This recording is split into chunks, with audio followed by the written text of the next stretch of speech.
बिस्मिल्लाहिर्रहमानिर्रहीम। फजर की नमाज़ छूटी है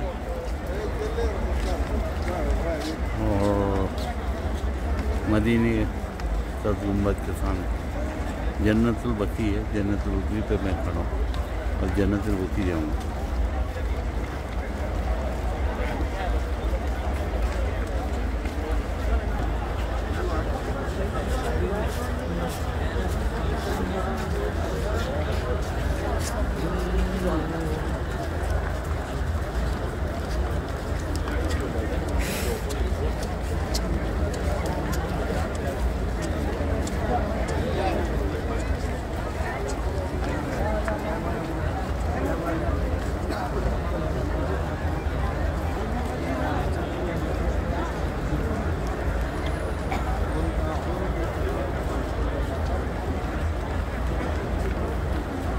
जन्नत बकी के स्लोप पे मैं खड़ा हूँ।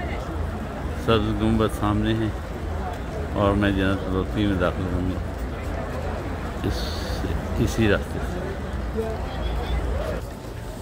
आसमान पे अभी पो फूटी नहीं है, अंधेरा है और मैं जन्नतुल बकी में हूँ।